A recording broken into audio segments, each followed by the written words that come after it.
there? Why is there such an onslaught of bills targeted at smashing the landlords and the dream of home ownership and investments? Well, Rhode Island is a very democratic state, as we know, right? Unfortunately, So yes. those folks that are being elected are very liberal in most cases and don't own properties. They've never hired one person in their life.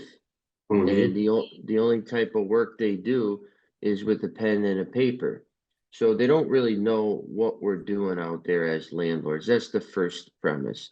The second is that the squeaky wheel gets the grease. They have a obligatory duty to their constituency to try to solve those problems. So these politicians aren't wrong, right? They're just hearing from the loudest voices that are struggling. And when these people can't pay their rent, we have to go and fight. Last week, we fought 12 bills, Emilio. 12 different bills. One of them that included rent control. I wanted to bring up a quote from now Mayor Smiley. He was candidate at the time. In 2022, when he was running, they asked him about it, and he said, quote, "Rent stabilization doesn't work," unquote. Yeah. And that's from the Providence Journal, a September article of 2022. So even he doesn't want it, right? And the politicians are still putting forward things like that. That's our biggest city. Let's talk about some of these bills that have passed and how they've already harmed the lead one. How about that? How they've already started to harm landlords. What's going on with that? I think I spoke about it a couple weeks ago when I hosted on your behalf. Thank you again for letting me do that.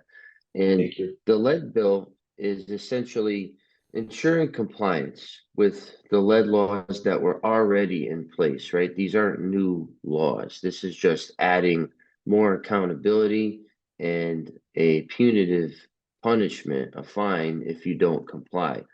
But what I'm seeing is that most properties in Rhode Island were built before 78, so they're all going to have lead, if they're built before that time frame. And the cost to remediate is going to be astronomical. We have landlords that complain to us about $100 toilet clog bill, right? Wait until they get their remediation bill for $10, $15, $20,000.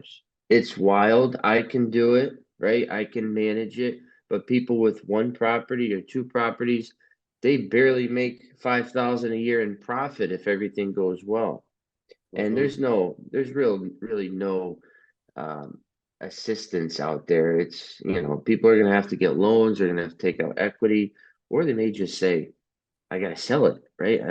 I can't do it. So it's gonna cause a lot of turmoil, and that's going into effect in the fall of this year. Now, out of all the bills that you see being presented, which one do you think is the most destructive and why? Rent control, but they're calling it rent stabilization, right? Which is saying, oh, you can't go more than 4% per year. I'm looking at it right now. There's a few of them, 10% per year.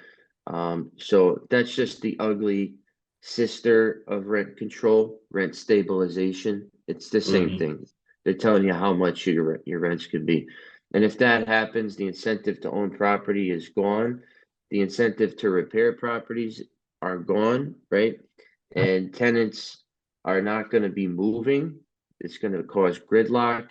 It's not going to do anything for new renters that are entering the market. It's going to encourage illegal subletting. I mean, the list goes on and on.